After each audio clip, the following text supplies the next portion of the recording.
Bom dia. Olá, Wagner. Te amo, amigo querido e pastor, orando por você e por sua esposa. É Eu bom também, vê-lo. eu também Bom amo o dia a senhor, todos meu vocês pastor. que estão cedinho buscando o Senhor nesse horário tão especial da Sala 57. Eu também amo o senhor, meu pastor. É a marca do nosso discipulado, né? É isso Praticado e mesmo. verbalizado. Obrigado, amigo, pela sua disponibilidade. O senhor está aí estudando, o senhor qual, o doutorado, qual o tema do doutorado do senhor, pastor? Na verdade, o período que eu estou aqui, como a gente trabalha em uma divisão, a gente precisa crescer também na fluência de mais de uma língua. Então, eu estou estudando aqui inglês. Não é o doutorado ainda, porque o doutorado está, graças a Deus, quase concluído, mas meu doutorado eu trabalho com o discipulado. O foco é o relacionamento do ministerial com os pastores para o desenvolvimento do ministério. Que legal, né? A igreja prepara, né, e capacita os pastores. Como pastor pela função, um pastor precisa estar sempre transcendendo é, regiões e idiomas diferentes, e o inglês é falado em muitos lugares. Precisa estar afinadinho, né, pastor, para poder atender a igreja em suas maiores necessidades. Isso mesmo, isso mesmo. Muito obrigado. No domingo, então, nós temos mais um capítulo do Grande Conflito, certo, meu pastor? Certo, nós vamos estar aqui todos os domingos aí no mês de setembro juntos, se Deus quiser. Amém. Glória a Deus por isso. E eu convidei também o pastor Lucas para participar com a gente do mês da Bíblia. Outubro e início de novembro, nós vamos rever todas as 28 crenças da Igreja Adventista do Sétimo Dia. Então, para você que é adventista, vai servir para você se aprofundar e poder se tornar um professor de Bíblia, inclusive. Sair para dar estudo bíblico, né? Nós queremos ensinar isso para você ficar afiadinho na doutrina. Para você que não é adventista, que frequenta conosco, entender melhor como funcionam as crenças adventistas e como nós fundamentamos todas elas na Bíblia, não somente em parte da Bíblia, mas em toda a Escritura Sagrada. E aí você vai ter oportunidade de conhecer melhor isso, tá certo? Então, outubro, início de novembro, mês da Bíblia, pastor Lucas vai tratar 4 das nossas crenças e eu estou escolhendo mais outros 6 pastores que farão cada um deles 4 dessas doutrinas, dessas crenças fundamentais, afinando a nossa fé na Escritura Sagrada. Certo, meu pastor?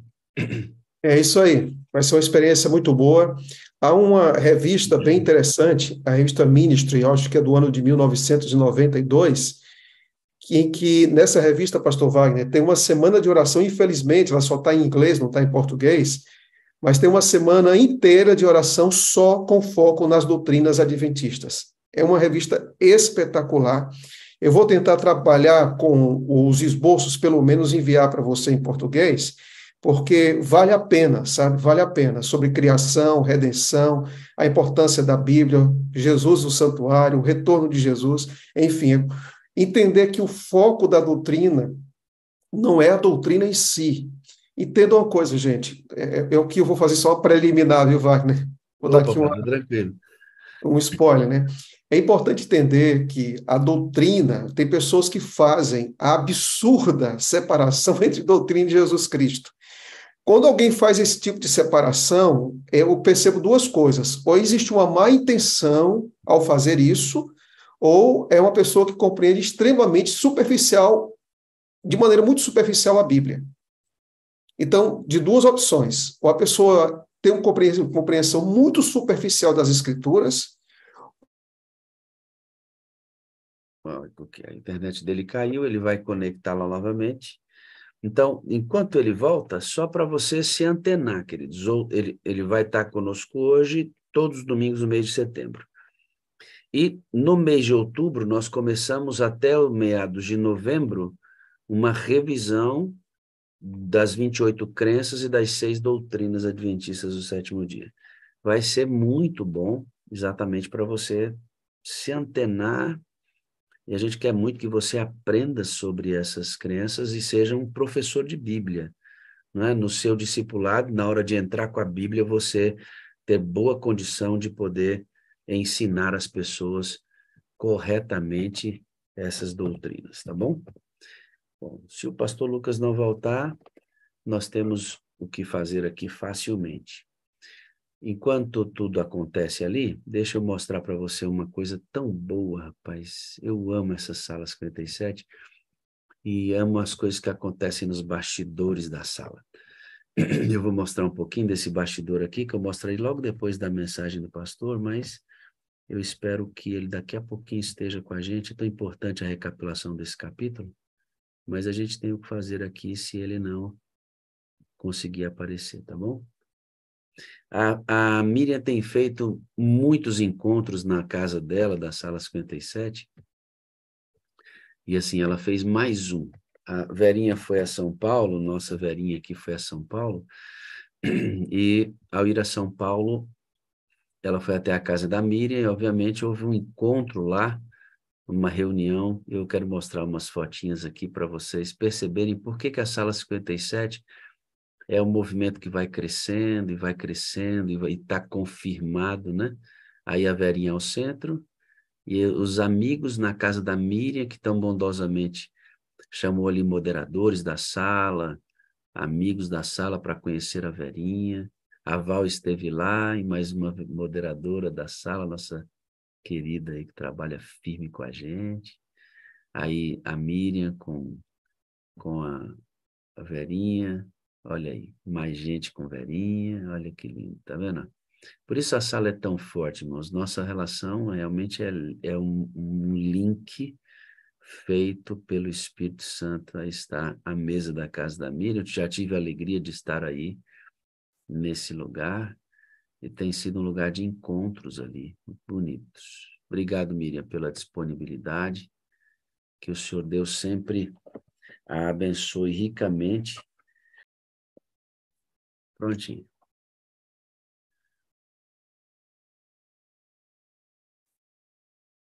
Já está liberado aí, meu pastor.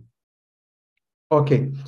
Amigos, só para concluir o pensamento anterior, eu estava afirmando que a doutrina e Jesus Cristo não estão separadas, não estão separados. Por quê? Porque a doutrina revela o modo em que Cristo se relaciona conosco. Por exemplo, quando você fala, o que é que Jesus está fazendo agora? Aí você tem que falar do santuário celestial, tá? É impossível você falar de Cristo sem mergulhar na doutrina que revela o Cristo dessa doutrina. Agora, o fim não é a doutrina. O fim da doutrina é apresentar esse relacionamento que nós temos com Jesus Cristo, tá bom? Bom, vamos então começar aqui o nosso estudo de hoje. Capítulo número 19. O tempo está passando rápido, viu, irmãos? O tempo está voando. E o capítulo de hoje é esse. Luz para os nossos dias, capítulo número 19. Ontem a gente fez uma introdução sobre Guilherme Miller, e hoje nós vamos para o capítulo 19 para entender o que aconteceu, tá bom? Mais uma vez, como a gente sempre tem dito, você que tem redes sociais, especialmente o Instagram, eu estou aí na internet, você também pode me seguir nas redes sociais, não na internet nós estamos agora, mas as redes sociais você também pode me seguir por lá, PR Lucas Alves, ok? Bom, vamos entrar então hoje no tema que eu acabei de falar, que o que significou a pregação de Guilherme Miller e o grande desapontamento que a igreja passou. Será que esse evento foi algo novo? Será que existe na história do cristianismo decepções, ou alguma decepção marcante também? Mas antes de entrar nesse tema propriamente dito, eu queria falar para vocês sobre a expectativa do reino de Deus. Então, quando nós vamos tanto para o Novo Testamento, a experiência dos discípulos, como também a experiência de Guilherme Miller e dos milleritas, ambos estavam na expectativa do reino de Deus. Nós temos que saber que todo o momento da história da igreja, Deus está conduzindo os temas dessa igreja. Todos os passos dessa igreja, Deus está conduzindo. Agora, a responsabilidade de trabalhar no coração das pessoas para guiá-las à verdade, essa responsabilidade está nas mãos da pessoa do Espírito Santo.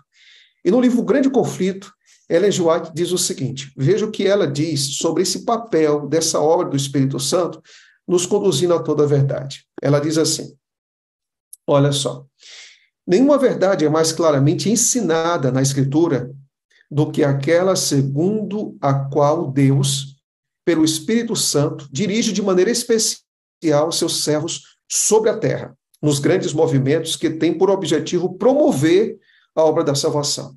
Então, nós não podemos esquecer que o grande movimento salvífico, soteriológico, que Deus realiza nessa terra, a pessoa do Espírito Santo, ele toma o leme, ele está dirigindo cada ser humano, em cada época, em cada período da história da igreja. Quando nós vamos, por exemplo, para o livro de Apocalipse, nós vamos encontrar lá, ouça o que o Espírito diz às igrejas. As 7 igrejas, o Espírito Santo está falando, ele está conduzindo. Então, a gente precisa ter essa segurança, não somente no período da igreja primitiva até a volta de Jesus Cristo, mas como o texto aqui está dizendo, afirma, né, nos grandes movimentos que têm o objetivo de promover a obra da salvação. Ou seja, a gente entende que o Espírito Santo trabalha de forma direta, profunda e ampla para dirigir os passos daqueles que querem ter uma experiência real de salvação, mas não somente a nível individual, mas também como movimento também. Agora, para isso nós temos que entender, houve uma confusão na época de Cristo, porque muitas vezes Jesus falava algo de maneira muito clara e os discípulos não entendiam. Jesus falava do fermento dos fariseus, eles não entendiam isso. Jesus falava de coisas espirituais e os discípulos entendiam de maneira, muitas vezes, material. Eles não entendiam, não captavam, muitas vezes, o que Jesus Cristo estava dizendo. E a mesma coisa acontece com a gente hoje. Nós podemos, muitas vezes, ter uma compreensão equivocada daquilo que Jesus está dizendo, porque, às vezes, nós temos uma perspectiva muito humana, muitas vezes materialista, sobre aquilo que ele está falando para nós. Então, quando nós olhamos para a experiência dos discípulos, os discípulos carregavam naquela época, e isso fica muito claro, de que a compreensão do ministério e da obra do Messias era uma compreensão contemporânea. Aquilo que as pessoas daquela época acreditavam sobre o Messias não era diferente daquilo que Pedro acreditava, que Judas Iscariotes acreditava, que João acreditava, não era nada diferente. Ou seja, o ambiente em que eles viviam foi capaz de produzir uma expectativa messiânica, temporal, em relação a Roma, em relação à glória que deveria ser recuperada do reino de Israel, mais do que o reino futuro. E por falar em reino, nós precisamos entender que Deus trabalha por meio de uma expressão que é muito comum, especialmente no livro de Mateus, que se chama reino de Deus. Só que o reino de Deus, ele vem através de 2 momentos. E os momentos são esses: o reino da graça e o reino da glória. O que estava na cabeça dos discípulos? O que estava na cabeça dos discípulos? Que Jesus Cristo viria estabelecer o reino da glória. Abra sua Bíblia, por favor, no livro de Lucas, capítulo 24. Por gentileza. Lucas, capítulo 24. E vocês vão ver que aqueles discípulos que estavam abatidos, aqueles discípulos que estavam decepcionados com a morte de Jesus Cristo, porque eles tinham uma expectativa, e nessa expectativa é que eles, dialogando com Jesus no caminho de Emaús, expressam o seu desapontamento. E é interessante que no capítulo 24 e no versículo de número 21, diz o seguinte: ora, nós esperávamos que fosse ele quem havia de redimir a Israel, mas depois de tudo isto, é já este o 3º dia desde que tais coisas sucederam. Na cabeça dos discípulos, esse resgate, essa redenção de Israel, não era uma redenção de pecados, gente, não era perdão de pecados, não era uma vida nova, não era coração transformado. Eram os inimigos sendo destruídos era o reino sendo recuperado e era devolvida ou recuperada aquela glória que tinha sido perdida. Mesmo depois,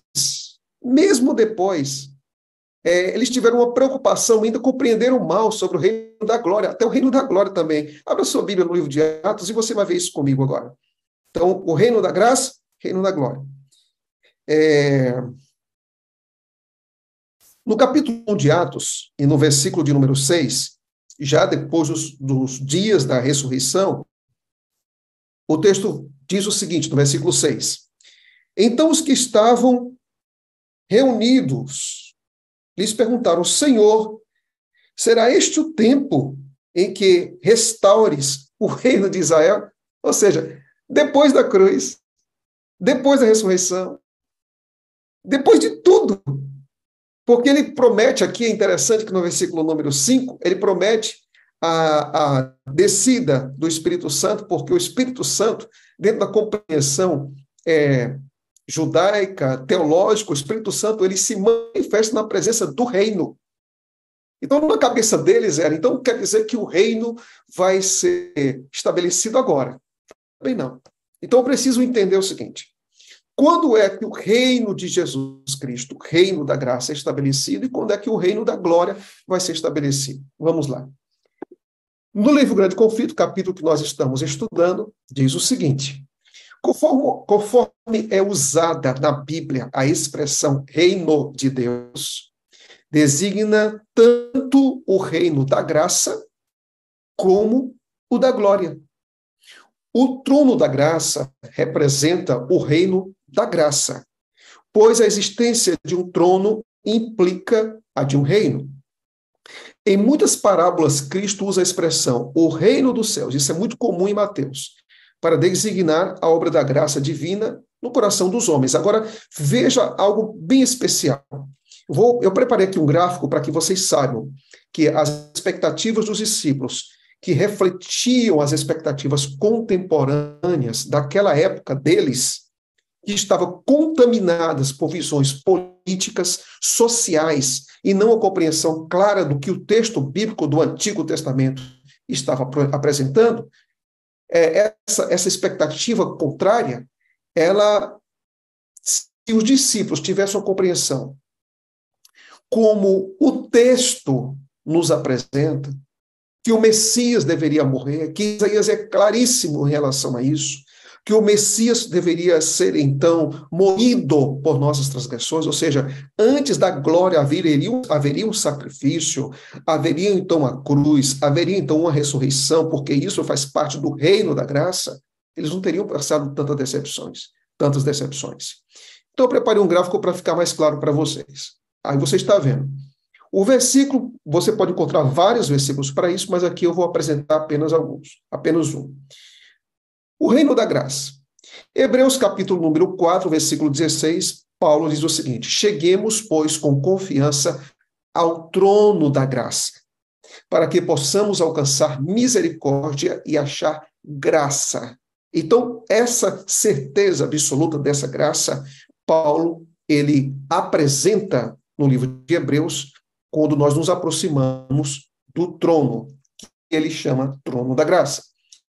Quando você vai para Mateus, no capítulo número 25, 31 e 32, diz assim, quando o Filho do Homem vier em sua glória e todos os anjos com ele, então se assentará no trono de sua glória.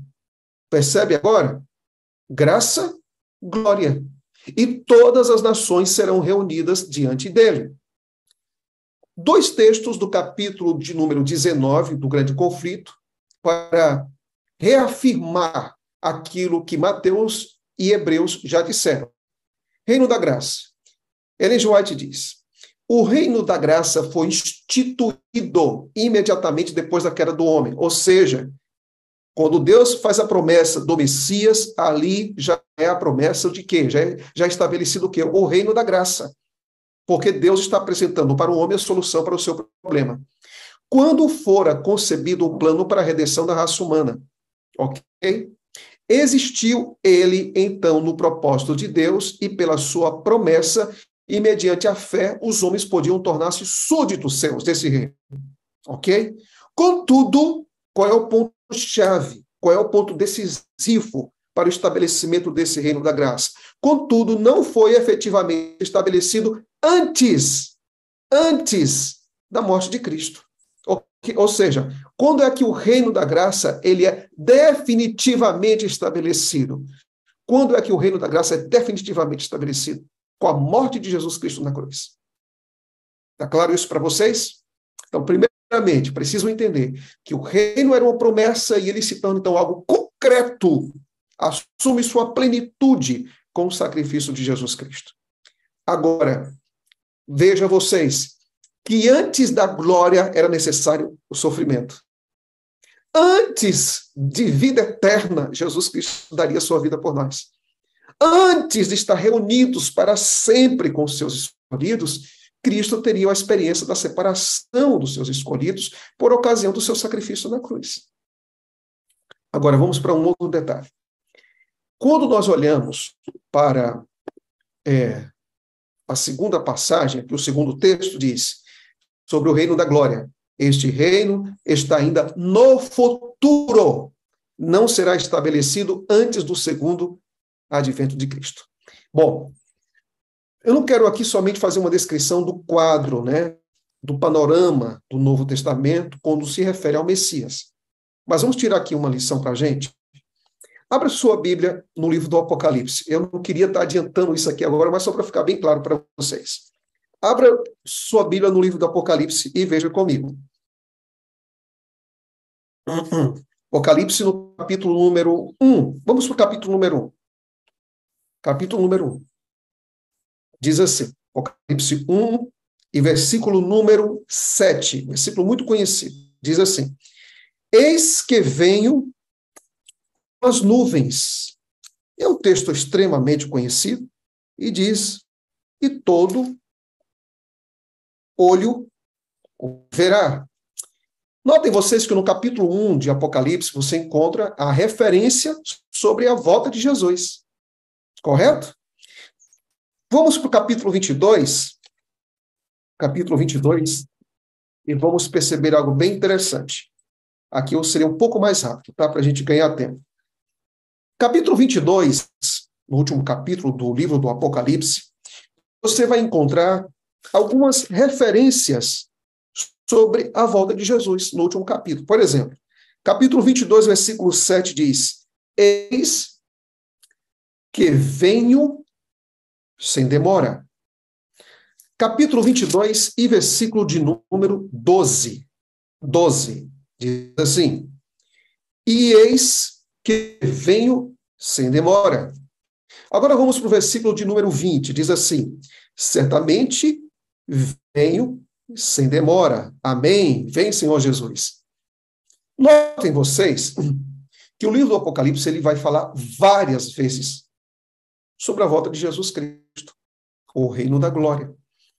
Mas existe uma coisa que, se nós lermos o livro do Apocalipse muito apressadamente, nós vamos deixar algumas coisas que são extremamente importantes de lado. Aí você diz, mas o que, pastor? O quê? Mas a gente não tem que se preparar para a volta de Jesus Cristo? A gente não precisa estar ativo, a gente não precisa estar vivendo como o povo da esperança, o povo remanescente, as 3 mensagens angélicas e tal. Verdade. Mas só que você não tem vida, você não tem condições, você não tem brilho nos olhos para se preparar para a volta de Jesus, que é o reino da glória, que ele vai estabelecer, sem viver aqui na terra, no presente, o reino da graça. Aí você diz assim, mas onde é que está essa graça, pastor? No Apocalipse já diz isso. Então notem vocês, ó, Apocalipse 7, 1, 7 diz, eis que veio nas nuvens do céu. Aí depois você vai para Apocalipse 22, 3 vezes falando, eis que veio sem demora. Sim, ele vai voltar. Mas tem alguma coisa que fale da graça no livro do Apocalipse? Tem, gente. Porque não existe reino da glória sem reino da graça. Vamos para o Apocalipse 1 de novo. Volta para o Apocalipse capítulo número 1 e me acompanhe, por gentileza. Apocalipse 1, me acompanhe. E vamos ver isso agora. Apocalipse capítulo número 1. E aí você vai ver o reino da graça presente também. Tá? Apocalipse capítulo 1 E o versículo é o versículo de número 4 e 5. Aqui, o autor do livro, que é João, né, inspirado pelo Espírito Santo, vai dizer quem são os remetentes. Diz assim: João às 7 igrejas que se encontram na Ásia, graça e paz a vós outros, da parte daquele que é, que era e que há de vir, primeira pessoa, da parte daquele dos 7 espíritos que se acham diante do seu trono, a segunda pessoa. E então nós vamos para Apocalipse 1, verso 5, que diz: E da parte de Jesus Cristo, a fiel testemunha, o primogênito dos mortos, o soberano dos reis da terra. Olha que coisa incrível, gente. Aquele que nos ama e pelo seu sangue nos libertou dos nossos pecados. Se a gente quer se encontrar com Jesus nas nuvens do céu, nós precisamos nos encontrar com ele primeiro no Monte Calvário. Antes das nuvens dos céus, a gente precisa ter encontro com Jesus na cruz. Tá certo? Eu preciso amá-lo. Eu preciso desejá-lo. Preciso viver com ele com uma intimidade incrível, depender dele, ó, meu amigo, meu companheiro, que não falha, que não erra, que não me permite cair, que não permite tropeçar, que nas lutas da minha vida, a culpa que assola minha alma é o seu sangue que me purifica, os passos trôpegos da minha vida, é ele que me levanta, o coração amargurado, é ele que me traz paz. Por quê? Porque ele me ama, ele me dá essa segurança, essa certeza de que ele não desiste de mim, de que ele não vira as costas para mim, de que ele não me rejeita, de que ele não me desampara, que nas minhas lutas eu não estou caminhando sozinho. Por quê? Porque ele me ama, e ele não me ama como um sentimento arrebatador. Ele não me ama só fazendo declarações que movem o meu coração e provocam sentimentos de emoções aqui dentro do meu coração, fortes emoções. Não é só assim que Deus me ama. Deus me ama com poder. Por quê, pastor? Porque ele diz o seguinte: aquele que nos ama e nos libertou dos nossos pecados. Amor não é somente o que eu sinto, aquilo que Deus fala e aquilo que Deus declara em sua palavra a meu respeito. Amor também se expressa com poder. É aquilo que Deus faz em você que você não pode fazer. Isso é reino da graça. Então, para que eu me prepare para um dia me encontrar com Jesus Cristo, me encontrar com Jesus Cristo, eu preciso, um dia, para estar no reino da glória, eu preciso ter uma experiência de graça todos os dias em minha vida. Pergunto para vocês aí, irmãos. Você crê nisso? Você crê nisso? Crê mesmo? Diga, eu creio, Senhor. Eu creio, Senhor. Levanta a sua mão aí e diga, eu creio. Eu creio. Reino da glória. Ele é precedido pelo reino da graça.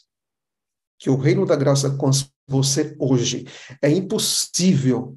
A gente não está esperando, irmãos, um desconhecido para voltar a essa terra. Nós estamos esperando alguém que a gente conhece. Que a gente conhece.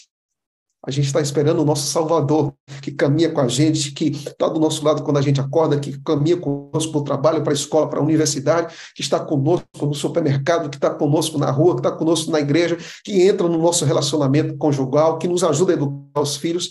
É essa presença que a gente precisa ter, real e constante em nossa vida. Reino da graça. Os discípulos queriam partir logo para a glória. Você tem uma experiência da graça. Às vezes a gente deseja muito, muito. Nós queremos muito ter a vida eterna com Jesus Cristo. Mas a gente tem que entender que a experiência com Jesus Cristo começa aqui, meu irmão. A experiência com Jesus Cristo não começa quando ele voltar. A experiência começa aqui porque o Espírito Santo trabalha em nosso coração e é ele que testifica a respeito de Jesus Cristo. Bom, vamos voltar então aqui para a nossa apresentação para a gente continuar, tá? Os discípulos na estrada de Emaús, eles ficaram confusos, desorientados, por causa do orgulho no coração deles. Porque eles queriam que o Messias fosse de acordo, o Messias deveria ser de acordo com as expectativas deles. E Ellen White diz, o orgulho do coração e a sede de glória humana é que levou a apegar-se tão tenazmente ao falso ensino de seu tempo? Ou seja, o Messias é o libertador, o Messias não é o libertador de pecados, é o libertador do poderio romano. Ele é um Messias, não que vai combater o inimigo que destrói o ser humano, mas o inimigo da nossa nação. Enfim, tão tenazmente ao falso ensino de seu tempo e deixar despercebidas as palavras do Salvador que mostravam a verdadeira natureza do seu reino e apontavam para a sua agonia e morte. A eles fora confiada a obra de anunciar a todas as nações o evangelho glorioso do Senhor ressuscitado, a fim de prepará-los para essa obra, fora permitida a experiência que lhes apareceu tão amarga. Ou seja, Deus permitiu que os discípulos se decepcionassem porque não tiveram uma expectativa humana, terrena, horizontal sobre o Messias, e Deus permitiu isso. Quando nós avançamos na experiência do povo de Deus, né, eles tiveram dor, sentiram falta, se separaram de Jesus, pelo menos por 3 dias, e aquela dor, aquela angústia parecia ser eterna. Mas o texto da Bíblia, há 2 textos da Bíblia que nos consolam quando a gente passa por decepções, como foi o caso dos discípulos de Emaús. Primeiro, Joel capítulo 2, versículo de número 26, diz assim: o meu povo não será envergonhado para sempre. Porque ali, quando Jesus morreu, foi uma derrota tremenda, na cabeça dele estava tudo perdido, a gente não tinha mais esperança, todo mundo estava trancafiado, né, em vários lugares, em várias casas, com medo dos judeus. Mas Deus disse: o meu povo não será envergonhado para sempre. Em segundo lugar, o choro pode durar uma noite, mas a alegria vem pela manhã. Bem, e quando a gente compara a experiência dos discípulos com a experiência do grande desapontamento, o que é que a gente vai entender? Grande Conflito, página 307, diz assim: a experiência dos discípulos que pregaram o evangelho do reino no primeiro advento de Cristo teve seu paralelo na experiência dos que proclamaram a mensagem de seu segundo advento, ou seja, há coisas semelhantes na primeira experiência e na segunda experiência. A pregação dos discípulos com relação ao tempo baseava-se nas 70 semanas de Daniel 9, que era exclusivo ali para o povo judeu.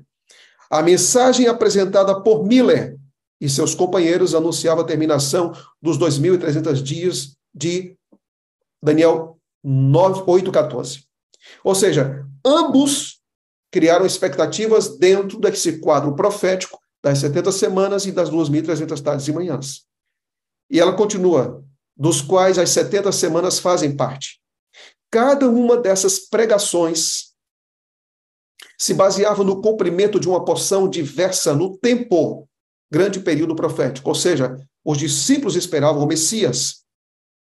Os mileritas esperavam o retorno de Jesus Cristo. Os discípulos pregavam que o Messias seria o libertador da nação. Os mileritas pregavam que essa terra seria purificada com a volta de Jesus Cristo. Então, nós vemos aqui alguns elementos que estão unidos. Ambos foram para o livro de Daniel. Ambos estudaram o capítulo número 9 e o capítulo número 8.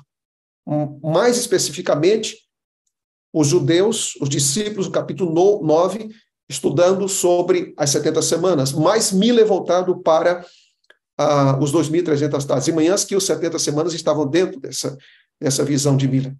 Agora, o que aconteceu? É interessante ver que na página 307, o livro Grande Conflito comenta: do mesmo modo que os primeiros discípulos, Guilherme Miller e seus companheiros, não compreenderam inteiramente o significado da mensagem que apresentavam.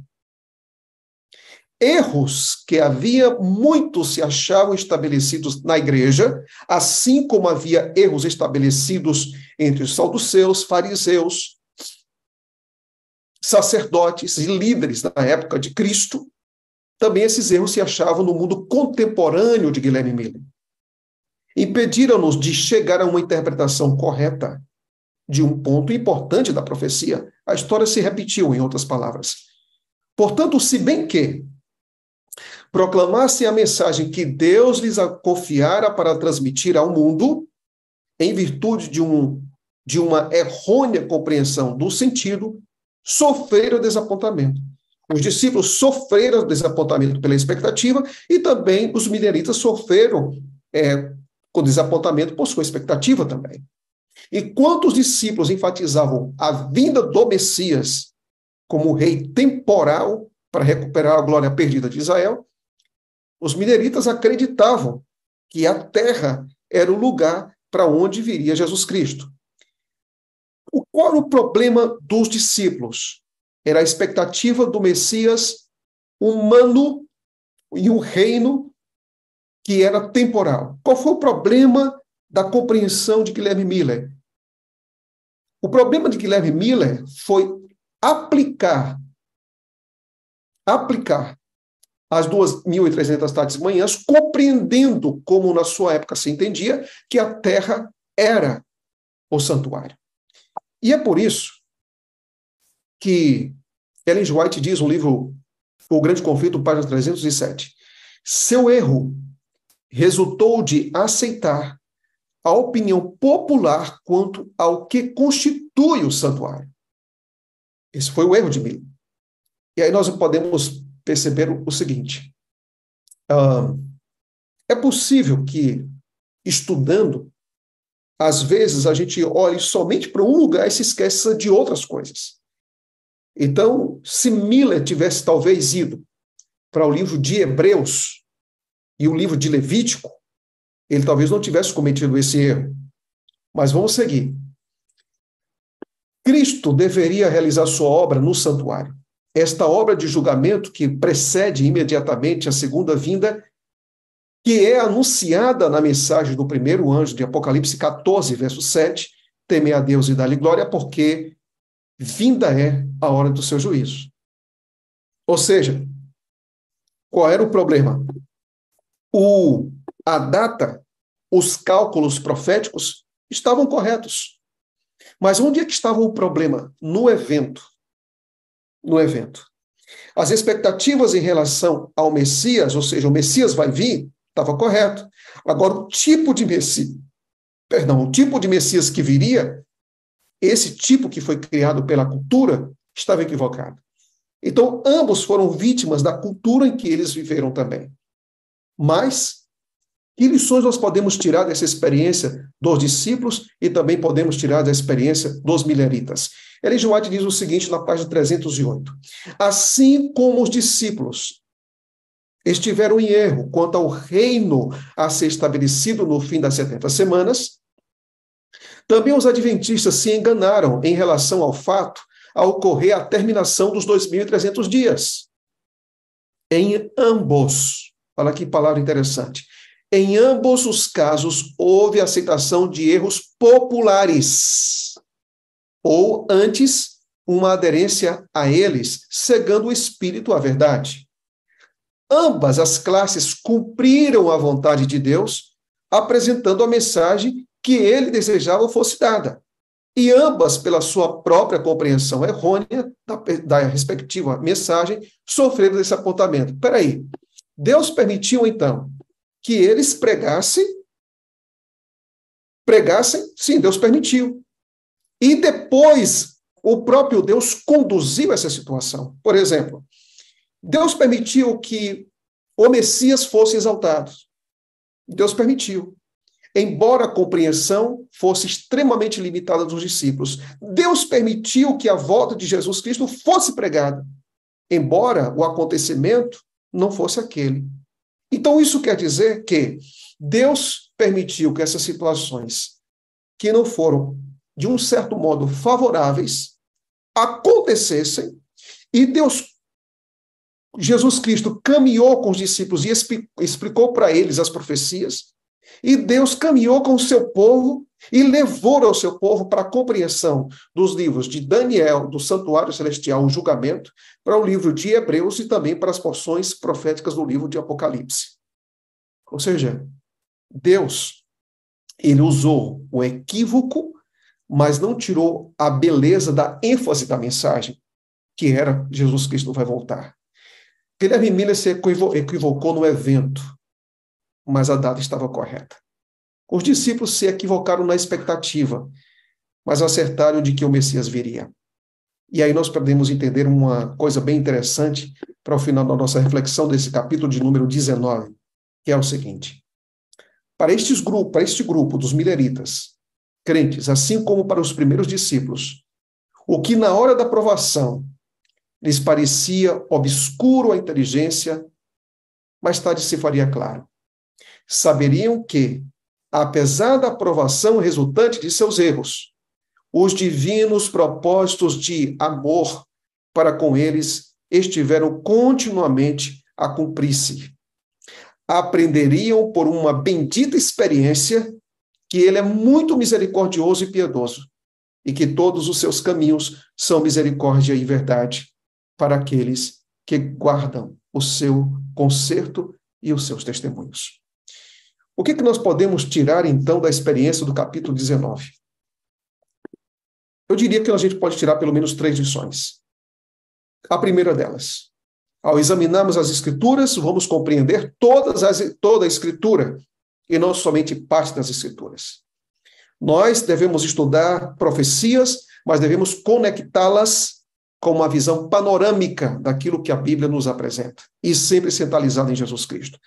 Primeira lição que a gente precisa entender é a totalidade das Escrituras. A segunda coisa que nós precisamos entender é que, mesmo caminhando com Cristo, os discípulos e os mileritas cometeram equívocos, ou seja, nem tudo estava correto. É possível retirar dessa lição que nós, como adventistas do sétimo dia, procuramos sempre encontrar os melhores caminhos, sempre se submetendo à vontade e à direção da pessoa do Espírito Santo, sabendo que Ele é que vai nos conduzir, independente da situação que a gente passe. A nossa submissão e a nossa entrega tem que ser absoluta.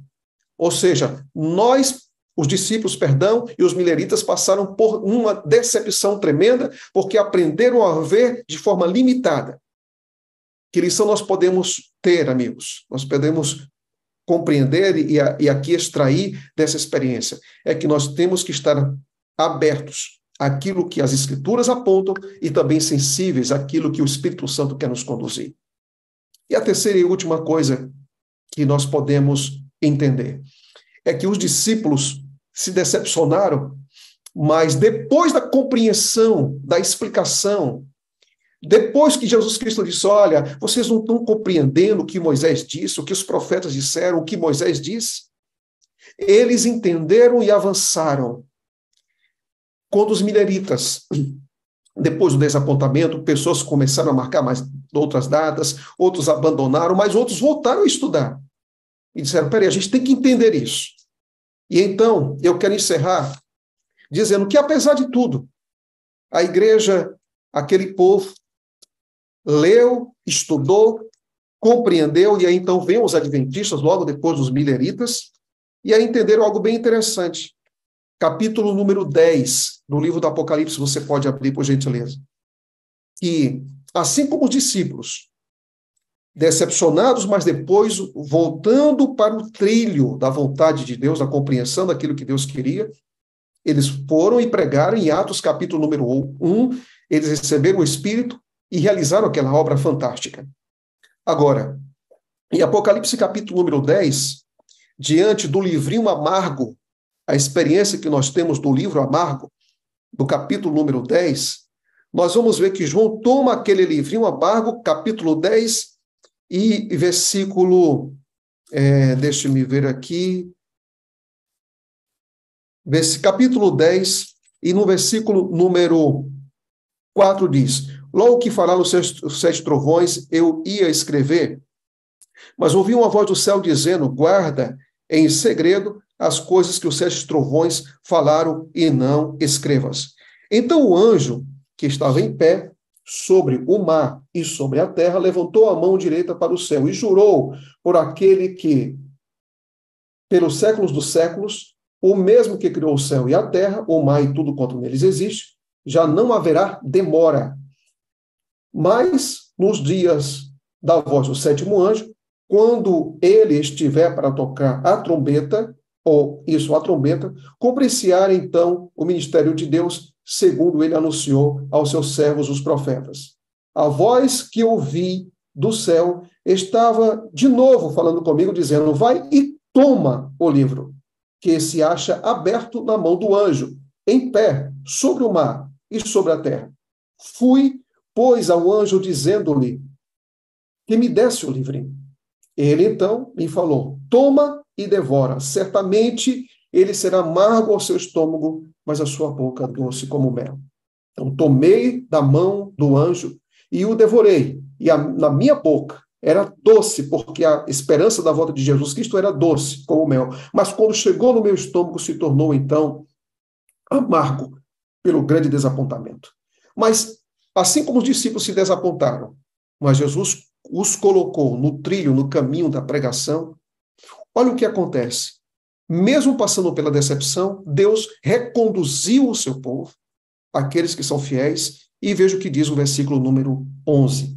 Então me disseram: é necessário que ainda profetizes a respeito de muitos povos, nações e línguas e reis. É interessante que Apocalipse capítulo 10 diz o seguinte: o estômago aí está amargo, irmão. Passou por uma decepção, passou por uma tristeza arrebatadora, porque Cristo não voltou? Ok, continue estudando, continue se submetendo, continue entendendo o que aconteceu e continue pregando. E continue pregando. Quero dizer uma coisa para vocês, amigos. Se Apocalipse 10, Deus não tivesse corrigido o erro, Deus jamais teria dito: vão pregar. Ou seja, mesmo com o livrinho doce na boca, amargo no estômago, Deus conduziu aquele povo e disse: agora esse é o rumo. Diga o que o meu filho está fazendo agora no santuário celestial e diga que ele vai voltar. E não marque datas para isso. Quero dizer uma coisa para vocês, amigos. Nós temos a certeza absoluta que haveria mais 3 mensagens angélicas a serem pregadas, que os mileritas não pregaram, e que os adventistas deveriam pregar. A de que Deus, a primeira mensagem sobre o juízo, sobre a queda de Babilônia, sobre o selamento daqueles que iriam pertencer à Babilônia, e Deus diz o seguinte: vocês deveriam pregar, e vão pregar o evangelho eterno. Nós estamos aqui hoje, nessa sala 57, porque nós cremos na volta de Jesus Cristo. Nós estamos aqui hoje, nessa sala 57, pregando novamente, porque nós acreditamos que nós não vamos sofrer uma segunda decepção. Nós estamos aqui hoje pregando e abrindo essas telas para dizer que nós acreditamos nessa linda mensagem que diz: ora vem, Senhor Jesus. Nós não estamos acreditando em uma ilusão e nem algo que nos faz fugir da realidade. Nós temos uma esperança inabalável. Aconteça o que acontecer, ele vai vir. E é por isso que a gente se mantém firme. É por isso que a gente se mantém na sólida e viva, inquebrantável e inabalável esperança de que vale a pena continuar. Não desista, não retroceda, mas levante a cabeça e continue pregando esse evangelho eterno. Quando nós olhamos para Daniel, capítulo número 8, as profecias, olhamos para Apocalipse, capítulo número 10, o povo, olhamos para Apocalipse, capítulo 14, a mensagem. Que Deus te abençoe e que, pela graça de Deus, você viva com essa esperança que aquece o nosso coração em um mundo frio, confuso, mas que nos leva com segurança para o nosso lar celestial. Que Deus te abençoe hoje. E lembre-se, amigos, nós vamos ter outro desapontamento. O que nós está nos aguardando é um reencontro. E que esse reencontro você esteja com seu marido, com sua esposa, com seus filhos, com seus amados, com seus amigos, e que você pregue, porque quem crê, compartilha a esperança. Você crê nisso? Se você crê nisso, dê um glória aí, diga: pastor, eu creio nisso aí, pastor. É nisso aí que eu creio. E é nisso que eu quero viver. Para isso que eu quero viver. Quem crê, compartilha. Quem crê tem brilho nos olhos. Quem crê anuncia. Quem crê não vive de maneira... A gente não vive, meus irmãos, presos a um desapontamento contínuo, porque sabemos que o Espírito Santo nos conduziu. E o Espírito Santo que conduziu você hoje aqui, ele também quer conduzir muitas pessoas até você, para que essas pessoas tenham a mesma esperança que você tem. E não se esqueça, para entrarmos no reino da glória, é preciso ter uma experiência com a graça hoje. Que Deus abençoe, um forte abraço e até o próximo capítulo 20, no próximo domingo. Tenham um lindo dia. Deus abençoe vocês. Ei, pastor, E aí? me dá mais um minutinho aqui. Então, Tamo deixa, juntos. deixa eu ver se eu entendi. O reino da graça é Cristo agora, pela fé. Uhum, E o reino da glória, ele é amanhã presencialmente. uhum. Porque tudo é ele, né, pastor? O reino sempre é ele. Agora vivido pela fé, eu não posso tocá-lo, mas posso ver, porque o Espírito Santo revela Cristo em todas as coisas. Não posso vê-lo pessoalmente. Reino da graça. Acontece quando eu aceito Jesus como Salvador e ele assume o primeiro lugar no meu coração e eu vivo por ele, esperando que ele se manifeste nas nuvens dos céus, o reino da glória. Será físico Uhum. definitivamente quando ele estabelecer para sempre, depois do milênio, esse mundo como o seu quartel-general para governar o universo. Só um detalhezinho, pastor Wagner, é importante dizer que muitas vezes a gente fica buscando, né? Nós temos é óbvio que a gente quer o reino da glória, isso é óbvio. Mas às vezes a gente deixa de experimentar o reino da graça. A gente pode às vezes colocar todos os nossos investimentos e expectativas no reino da glória e se esquecer que o reino já chegou. Nós já temos o reino. Por quê, pastor? Porque quando eu tenho paz no meu coração, quando o fruto do Espírito existe na minha vida, quando eu utilizo os dons para propagar esse reino, é porque o reino já chegou, meu irmão. Quando eu tenho a certeza de que os meus fardos estão sendo carregados por Jesus Cristo, de que os meus pecados estão sendo limpos pelo sangue de Jesus Cristo, é porque o reino chegou. Quando eu vejo pessoas que são curadas, que são pessoas que tinham doenças, é claro que isso não acontece em sua totalidade, mas pequenas manifestações, é porque o reino chegou. Agora, a abrangência desse reino só vai acontecer de uma vez por todas e de forma absoluta com o reino da glória. Mas eu tenho que viver esse reino da graça. É muito difícil você esperar um dia usufruir eternamente o reino da glória sem estar experimentando aqui agora o reino da graça. Eu preciso viver. Então, eu quero dizer uma coisa para vocês. Meu irmão, se você aceitou a Cristo, se o Espírito Santo dirige seus passos e habita em seu coração, você está no reino. No reino. Então, viva no reino da graça hoje, para um dia entrar no reino da glória. É abraçá-lo hoje pela fé para abraçá-lo fisicamente no reino da glória, né? É isso. Exatamente. Ei, pastor, obrigado. A internet hoje foi nosso desafio, mas graças a Deus ela deu uma oscilada e estabilizou. Nós estamos aqui pela graça de Deus, né, pastor? Amém. Muito obrigado. E obrigado pelas orações. Eu tenho certeza que foram as orações de vocês que permitiram esse momento da gente estar juntos aqui agora.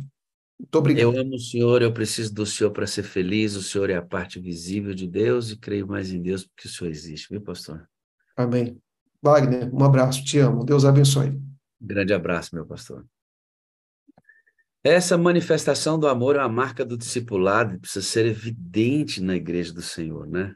Evidente na igreja do Senhor. Tanto e legal demais, né? Quando o pastor diz o amor se manifesta no poder de Deus também. E a gente vai só aprofundando nossa caminhada, entendendo como essas coisas se processam, não é? Eu quero ler um texto da Bíblia com você e, e vamos juntos experimentar isso, né? Olha só. Abre lá em Mateus 25, verso 35, verso 34 em diante. Esse será nosso objeto nos próximos 10 minutos. 34, 35 em diante. Então redirá os que estiverem à sua direita. Vinde benditos de meu Pai, Possui por herança o reino que vos está preparado, o reino que vos está preparado desde a fundação do mundo, o reino da glória, né? O reino da graça por Cristo, o reino da glória por Cristo lá, quando ele definir todas as coisas. Ele diz assim, ó, verso 35, porque tive fome, deste-me de comer, tive sede, deste-me de beber, eu era estrangeiro e hospedaste-me. Estava nu e vestiste-me, adoeci e visitaste-me, estive na prisão e foste ver-me. Então os justos que entraram no reino, responderão dizendo ao Senhor, quando te vimos com fome e te demos de comer, ou com sede e te demos de beber? Quando te vimos estrangeiro e te hospedamos, ou nu e te vestimos? E quando te vimos enfermo, ou na prisão e foste ver-te, e fomos ver-te? E respondeu o rei, que é Jesus, em verdade vos digo que, quando fizeste a um destes meus pequeninos irmãos, a mim o fizeste. Que coisa, não? Que coisa extraordinária, né? As pessoas não tinham visto o rei ainda, mas já tinham vestido o rei, alimentado o rei, hospedado o rei. Como? Senhor, quando foi que te vestimos, rei? Nós não nos encontramos com o Senhor ainda. Quando você fez a um destes meus pequeninos, você me vestiu. Pode entrar. O reino de Deus se manifesta claramente na utilização dos nossos dons para o fortalecimento da própria comunidade, e esses mesmos dons, junto com o fruto que é amor, alegria, paz, longanimidade, benignidade, fé, mansidão, domínio próprio, o amor e suas características, quando a gente vai para frente e salva almas. E como é que nós abordamos pessoas? Jesus diz, fazendo bem para elas, cuidando dessas pessoas, granjeando a confiança delas, mostrando o quanto ele é bom, tendo simpatia. Ellen White descreve a técnica de Jesus. Enquanto ele ganha o coração com boas ações, ele chama para o reino, que é algo muito mais profundo do que aquelas ações de bondade. A bondade é apenas a maquiagem do reino, se eu puder dizer assim, né? Então veja que as obras, irmãos, elas estão presentes na vida daqueles que entraram no reino. E elas se manifestam nos filhos de Deus através de você. E aí, o verso 44, deixa eu voltar aqui.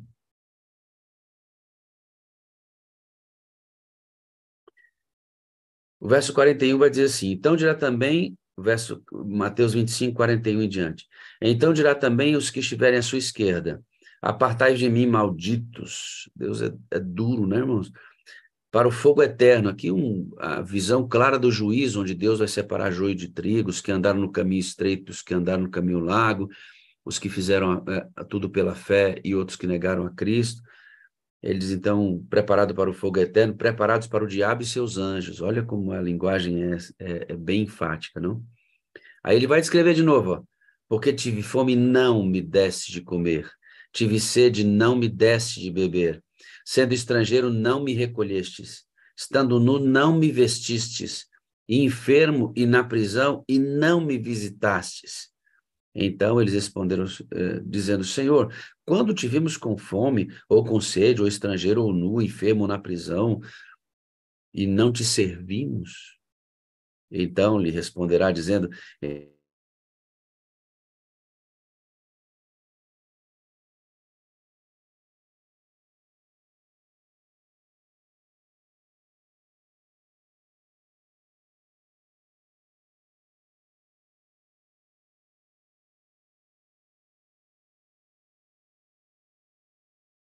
como uma vida para sempre com Jesus. Perfeitos. Mas o que eu quero que você note comigo, amado, que está aqui, é que a diferença entre os que são do reino e os que não são do reino é a prática daquilo que nos assemelha a Jesus Cristo, que são nossas boas obras, feitas porque estamos cheios do Espírito Santo, andando nele, guiados por ele, por isso imitamos a Cristo. Essas obras podem ser falsificadas. Há uma ordem para que elas sejam legítimas. E recebereis poder, e recebereis o reino de Deus, e toda a justiça do reino, e você então vai produzir para esse mesmo reino. Esta é a ordem estabelecida nas Escrituras para que suas boas obras tenham legitimidade perante Deus, porque elas receberão a justiça de Cristo.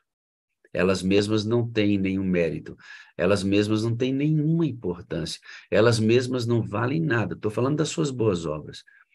Mas ao entrar no reino e praticar estas boas obras, porque pelo Espírito você imita a Cristo, o próprio Jesus valida suas obras pelas obras perfeitas dele. Isto nós chamamos justificação, de maneira, obviamente, ainda muito superficial. É muito mais profundo, mas a coluna vertebral desse assunto é esse. Por que estou dizendo isso? Você vai assistir comigo 2 vídeos, 2 pequenos vídeos, e você vai captar a ideia. Primeiro esse. Por favor, fique bem concentrado. É um médico falando de uma experiência, é um fato real. E esse médico faz uma reflexão que o pastor Joel Carvalho mandou para mim. Eu achei muito pertinente para contribuir com o nosso crescimento aqui na sala.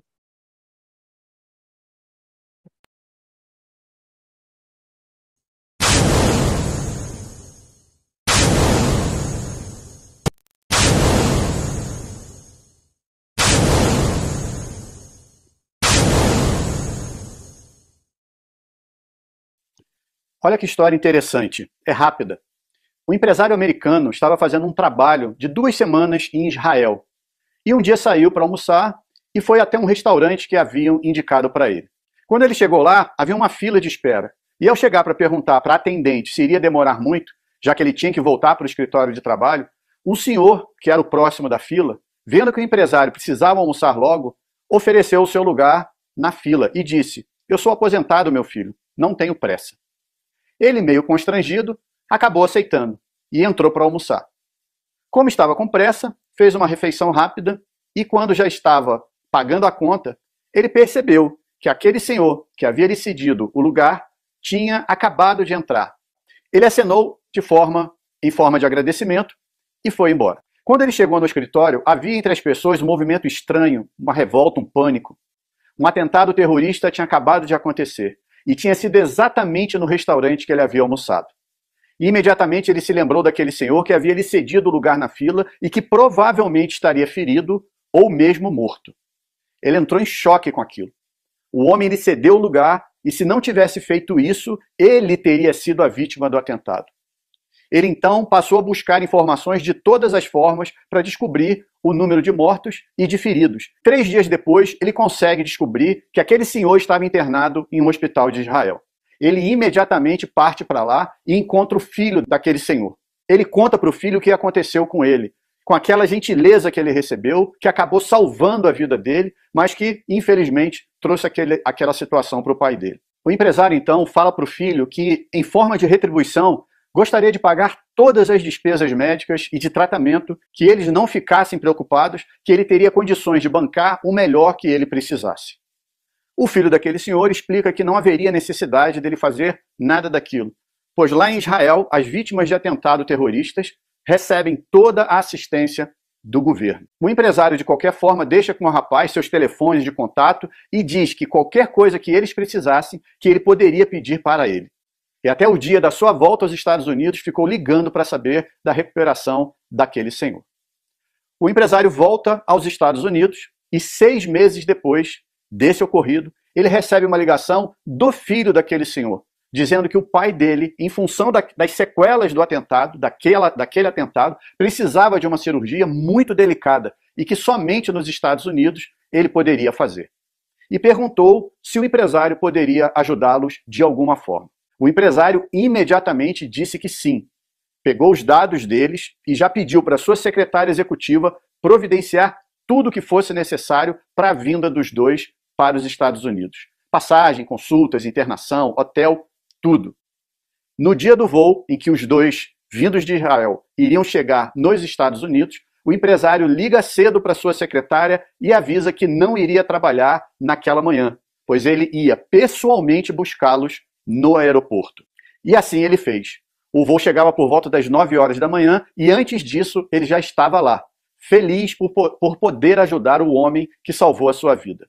O reencontro foi marcado por muita alegria e emoção. E quando eles já estavam no carro se dirigindo para o hotel em que os dois iriam ficar hospedados, o empresário escuta no rádio do seu carro a notícia de que um avião havia acabado de atingir uma das torres gêmeas em Nova York. Era 11 de setembro de 2001. E o escritório do empresário, que ia toda manhã bem cedo trabalhar, era exatamente no World Trade Center. A presença daquele senhor na vida do empresário havia salvo novamente a vida dele. Primeiro, ele foi salvo por ser ajudado, depois foi salvo por ajudar. E se ele não tivesse tido a gratidão de fazer o que fez? Como teria sido essa história? Às vezes, um ato simples de ajuda pode mudar a vida do outro. E mesmo que, para isso, a nossa própria vida possa não seguir tão bem. Às vezes, um ato simples de ajuda pode mudar a sua própria vida também. E assim, sua vida seguir muito bem.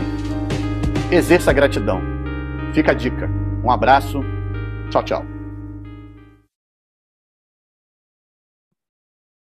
Impressionante, não? Salvo por ser ajudado e salvo por ajudar alguém.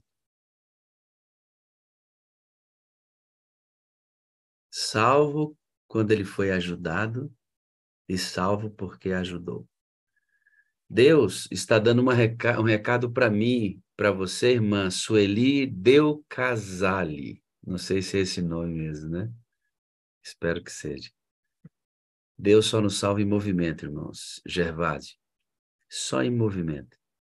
Por isso que o pastor falou aqui, ó, compartilhando que as coisas são concretizadas no reino. Deus não vai trabalhar na sua vida, você dentro da sua casa, só estudando a Bíblia, recebendo as bênçãos na sala 57, indo na sua igreja estaticamente, não. Quando você ajuda, você é salvo. Quando você recebe ajuda, você é salvo também. Deus só nos salva em movimento, irmãos. Deus só nos salva em movimento. Por isso que de vez em quando eu dou um start nos testemunhos e faço a gente refletir. O que ouvir os testemunhos, o que participar da sala tem feito de forma prática na minha vida. Eu tenho saído para compartilhar? Eu tenho saído para compartilhar? Eu ajudo pessoas? Quando a gente compartilha o link da sala, amados, esse link tem um propósito. Veja, se você observar o link que o pastor Esmeraldo leu ontem, o texto do link que o pastor leu ontem, quando ele dirigiu a sala, e muito obrigado, viu, pastor Esmeraldo? Obrigado aí, Gabriel, que nos auxiliou ontem. Enquanto vocês estavam aqui na sala, eu estava passando pelo processo da internação da minha esposa, que está no hospital com a minha filha, precisando de cuidados. Então, enquanto tudo estava acontecendo, a gente estava administrando junto com vocês, e graças a Deus pela equipe tudo é feito, né? E a equipe aqui compreenda todo mundo que participa dessa sala. Será saudável e próspera a igreja cujos membros estiverem fazendo ativos esforços pessoais para fazer o bem a outros, para salvar vidas. Isso será o constante incentivo a toda boa obra. Entende? Quando ele recebeu a ajuda, o Senhor deu lugar na fila, aquele senhor sofreu um acidente no lugar dele, porque ele teria entrado. Quando ele sai do escritório para ir buscar o senhor no aeroporto por gratidão, os aviões se chocam com as torres gêmeas e o escritório dele era lá. Salvo porque foi ajudar alguém. Salvo porque foi ajudado. Deus só nos salva em movimento. O texto ontem do link diz que você deve fazer atos de bondade, porque isto move você. O link de hoje diz assim, ó, o Espírito Santo é um divino professor. Se prestarmos atenção às suas lições, tornar-nos sábios para a salvação. Sabe quem nos ensina a prática dessas coisas? O Espírito Santo todo dia. Por isso nós o recebemos aqui. Por isso a Miriam enche a casa dela de gente. Você acha que não dá trabalho? Dá trabalho, irmãos. Bem grandão, sabia? Tem que organizar, desmarcar compromisso, marcar compromisso. Porque dá... É claro que sim. Mas a gente tem uma consciência tão grande sobre o chamado de Deus, que não é no trabalho que essas coisas dão para a gente que nós nos concentramos. Nós nos concentramos na importância das pessoas e o que elas significam para nós. E aí, você esquece de você na caminhada e permite que Deus vai cuidando de você. Ó. Aí a sala toda com a galera que foi, ó, coisa linda, ó. E aí o João, o esposo da Val, precisa de orações, viu, irmãos? Ele está deitadinho com o telefone ao lado dele agora, está ali assentado com a Val aqui, ó. Ele está com dor na parte baixa da coluna, estendendo para as pernas, ao ponto de não conseguir ficar em pé. Então, precisa bastante das nossas orações. Mas ele foi lá para conhecer a Verinha e ficou muito feliz com tudo que aconteceu lá. Por que a gente compartilha, irmãos? Porque nós estamos em movimento. Essa frase aqui, ó, fundamenta-se exatamente no que diz Mateus 25. Os servos bons e fiéis estarão em movimento, compartilhando o reino de Deus. E aí, eu disse para você que ia mostrar 2 vídeos para você, vou mostrar o segundo, que é assim, para mim é um primor de um vídeo, assim, tão muito, ele é muito bem feito. Trata-se de um garotinho que está na escola, chega a hora do lanche, todo mundo sentadinho nas cadeirinhas ali, e tiram as suas lancheiras e vão comendo, e ele está sem o lanche dele, abre a sua lancheira vazia, deixa ali, sai para tomar água, porque não tem o que comer, e ele volta. Aí eu não vou contar, é muito curtinho o vídeo, você vai ver aqui. Que coisa mais preciosa é a gente entender essas coisas e compartilhá-las, né? Então, deixa eu achar o vídeo aqui para passar para você. Olha só que vídeo legal. Ensina para a gente bastante. Suspensa de...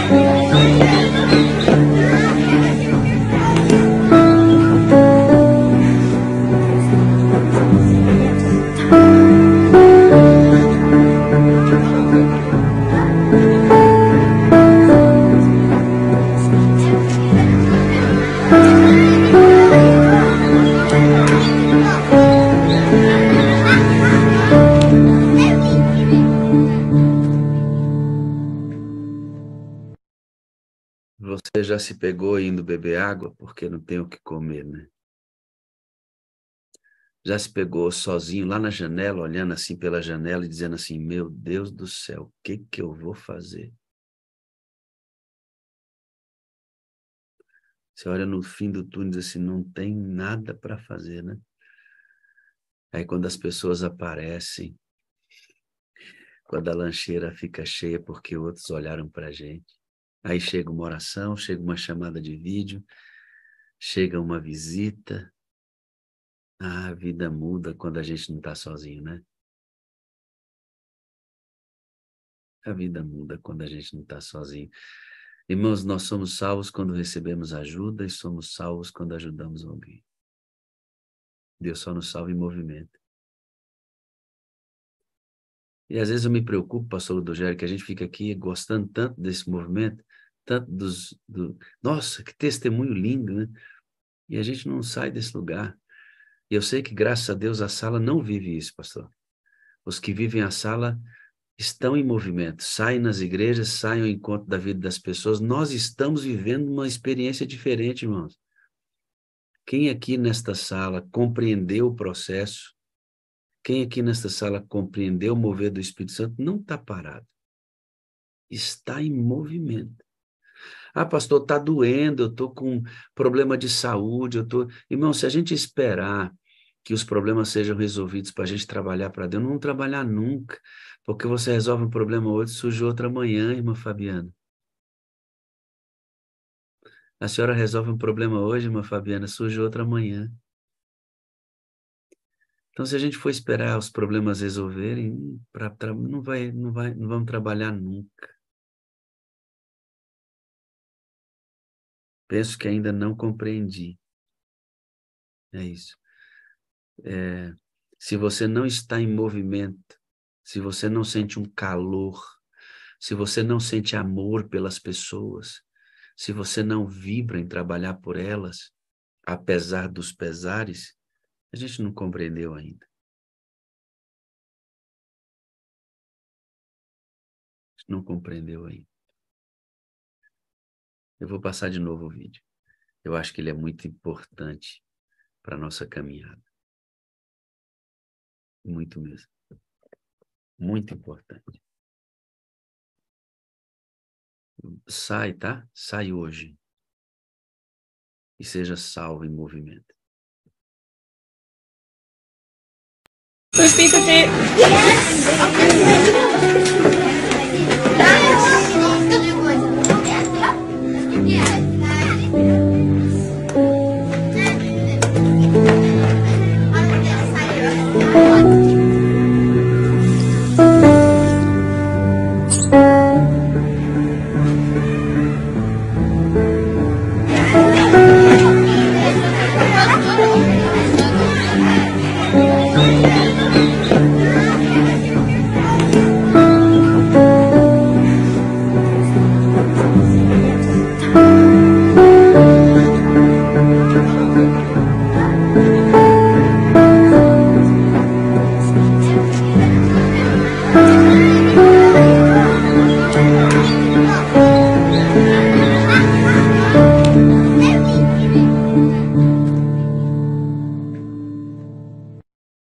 Seja você o apoio do outro. Você esteve sozinho em dor e ninguém te visitou? Visite alguém que está sozinho em dor. Se você estava passando por sérias dificuldades e ninguém foi à sua casa, vá à casa de alguém que está passando por sérias dificuldades, irmão. Se ninguém te ligou quando você esteve sozinho, lutando contra uma doença, ligue para alguém que está sozinho, passando por uma doença. Faça a diferença, irmão. Faça a diferença. Nosso evangelho precisa ser prático. Em movimento, irmãos. Em movimento. Em movimento.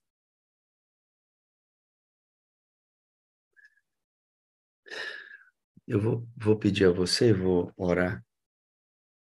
Uma das nossas 20 atividades é realizar atos de bondade. Então, saia hoje e seja a bênção de alguém. Ajude alguém. E ao mesmo tempo que você ajudar essa pessoa, você vai receber ajuda. E a gente é salvo nesse movimento. Deus nos salva todo dia para nos salvar eternamente. Anote isso. Deus nos salva todo dia para nos salvar eternamente. Anote outra coisa. O Senhor Jesus cravou uma cruz na terra, no solo desta terra, para que você pudesse ter a sua nas mãos. Anote isso.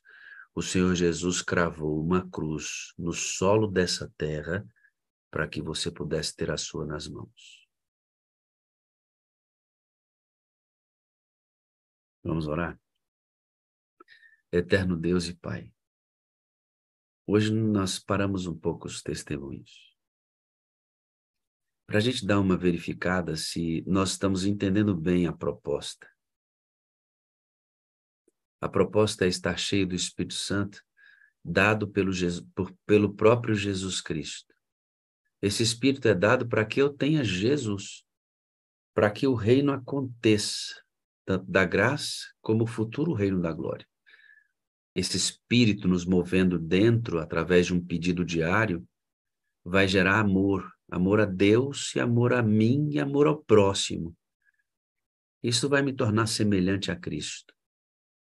E essa semelhança será usada para atrair aqueles que forem sensíveis à voz do Espírito Santo. Esse é o processo.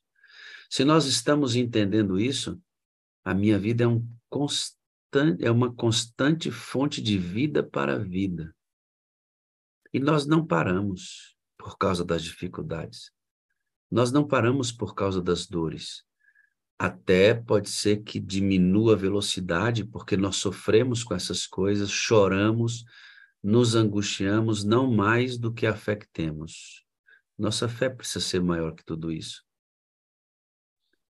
E nesse momento eu quero que os irmãos que participam dessa sala, que estão agora comigo aqui e assistirão essa sala depois, reflitam diante dos 2 vídeos que eu acabei de mostrar aqui.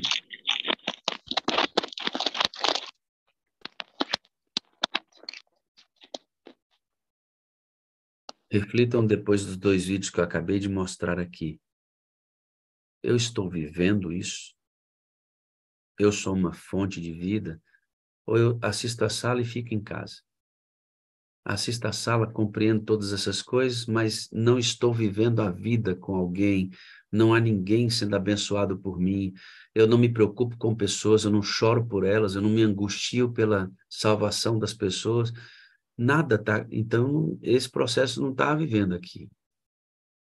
E de tempos em tempos a gente dá uma freada no processo para poder avaliar o que está acontecendo, e é o que a gente está fazendo aqui agora. O pastor falou tão poderosamente sobre o reino hoje. Estamos vivendo o reino da graça. Cristo está em nós, somos a semelhança dele, tudo passa por ele. Temos o poder de Deus, estamos em movimento na direção das pessoas, amamos nossa comunidade, entendemos a fraqueza dos nossos irmãos a partir da nossa mesma. Somos pessoas diferentes. Desde quando eu comecei a assistir a sala até agora, o que o Senhor mudou em mim? Meu jeito de pensar mudou, meu jeito de falar mudou, meu jeito de tratar as pessoas. O que mudou em mim, Senhor? De vez em quando a gente para refletir. Obrigado por mais esse dia, Senhor. Amanhã é terça, nós temos a sala individual, cada um busca pessoalmente. Na quarta voltamos às atividades coletivamente. Seja uma grande bênção. Obrigado pela vida do pastor Lucas. O abençoe nesse estágio de melhoramento para o seu ministério, para servir melhor a igreja. Ele vai estar conosco agora todos os domingos de setembro, trazendo a cada domingo um capítulo do Grande Conflito, e louvado seja Deus por isso. Louvado seja Deus por isso. Eu quero pedir a bênção sobre cada irmão aqui nesta sala hoje. Cada telinha dessa que abriu, cada telinha dessa que ficou fechada, cada um dos que preferiram entrar no YouTube, cada um dos que estão vendo essa reunião em horários diferentes, nos mais variados países, por conta do fuso horário. Eu quero agradecer ao irmão que viu o primeiro testemunho, viu a primeira mensagem e agora, no final da tarde, junto com a família, está vendo esse momento de reflexão aqui, porque há muitos que veem uma parte agora e veem depois. Quero agradecer aos irmãos que, mesmo que tenham que sair de casa, não deixam a sala, põe o seu fone e vai até onde e a hora que dá, porque sai da sala, mas a sala não sai deles. Eu agradeço a todos, oh Deus, todos que, como a Miriam, fizeram uma reunião, como tantos, a Silvia acabou de escrever, que apresentou a sala na igreja dela, a todos os que estão corroborando com o avanço deste culto nas madrugadas, culto de adoração, com o propósito de nos aprofundarmos mais em Cristo, de sermos cristãos maduros, de sermos uma bênção em nossa comunidade de crentes, e sermos uma bênção ainda para aqueles que não conhecem Jesus. É isso que acontece quando buscamos o Espírito no foco do Novo Testamento, do Antigo Testamento, tudo que é ensinado por ele. Esse momento é de reflexão, de uma parada, para a gente não sair do foco. Às vezes nem é difícil começar as coisas, é difícil manter. E manter o foco não é fácil, precisa de muita sabedoria do alto. Se eu tomo os pastores que bondosamente todos os dias estão aqui na sala conosco, E eu vou abrir os olhos e citar o nome deles que estão aqui conosco: Delmar, Jaira, Devaldo, Benildo, Gilberto, Gilson, José, pastor Willis, e dos pastores que já passaram nessa reunião aqui hoje. Louvado seja o nome do Senhor. Nós vamos sair agora, Deus, e que nossa vida seja uma manifestação do reino da graça. Em nome de Jesus. Amém, amém e amém. Saia hoje e pratique um ato de bondade. Deus nos salve em movimento. Saia hoje e pratique um ato de bondade. O Senhor nos salva em movimento. Tá bom? Muito bem. Que delícia, né? Bom dia com alegria. Bom dia com alegria. Bom dia com alegria. Vambora, meu amigo. Vambora, vambora, vambora. Bom dia com alegria. Bom dia com alegria.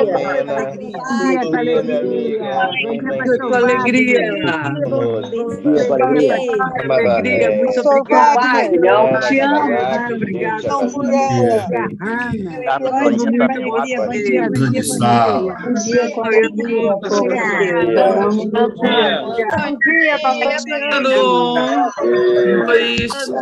Um abraço.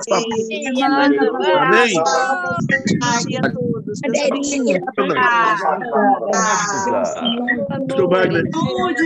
Hora de dizer tchau. Bom dia,